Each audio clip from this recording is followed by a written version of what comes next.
Hello everyone! Continuing the WireGuard VPN series, in the previous videos we installed the WireGuard VPN Server on a Linux VPS, then configured clients on Windows, Android, and Debian-based systems such as Ubuntu or Linux Mint.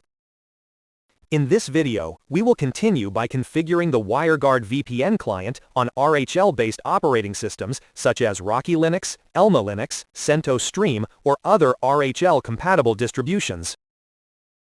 The overall process is quite similar to the previous videos, but there are a few small differences, so let's go through it step by step. First, make sure the configuration profile file created from the WireGuard server has already been copied to this RHEL-based machine. This is the .conference file we will use to import and activate the VPN connection on the client. Next, before starting the installation, refresh the repository metadata on the system so the machine can get the latest package information.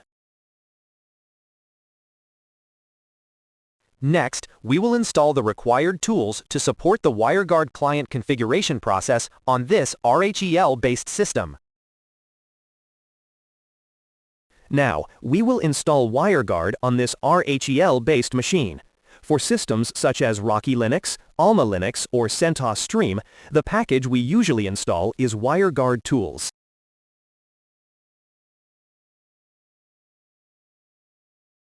As you can see, during the installation of WireGuard-tools, the system also automatically installs some required dependencies, including systemd resolved. This service will help handle DNS when we activate the WireGuard tunnel in the next step. Therefore, we will start and enable this service so it runs immediately and also starts automatically on future system boots.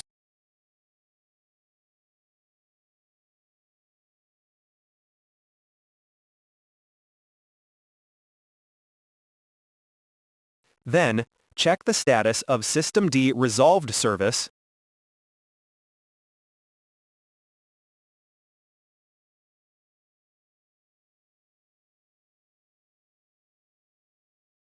If the status shows active, it means the systemd resolved service has started successfully and is ready to handle DNS for WireGuard.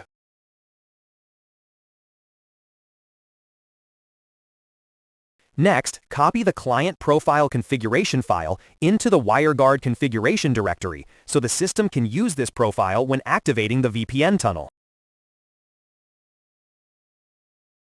Because this configuration file contains the client private key, we need to update its permissions to restrict access from other users on the system. Then, check again to make sure the configuration file has been copied to the correct location and its permissions have been set securely. Everything is ready. Now, activate the WireGuard tunnel using the client profile we just configured. If the output appears like this and there is no error message, it means WireGuard has successfully activated the tunnel on the RHEL-based client machine. To check the detailed status of the tunnel, we can use the following command.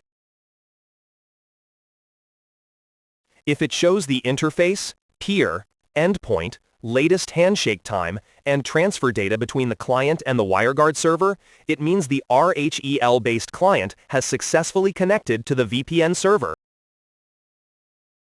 Now, try pinging Google to check whether the client machine can access the internet through the WireGuard VPN connection.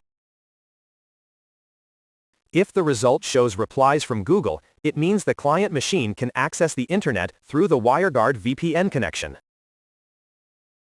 In addition, you can also check the public IP address currently being used by the system. If the result returns the public IP address of the VPS, it means the client's internet traffic is going through the WireGuard VPN server. And if you want to disconnect from the VPN, use the down command to stop the active WireGuard tunnel on the client machine. Okay, that's it. We have completed the installation and configuration of the WireGuard VPN client on RHEL-based systems such as RockyLinux, AlmaLinux, or CentOS. I hope you can follow along successfully. If you found this video helpful, don't forget to subscribe to support the channel. Thank you for watching and see you in the next video.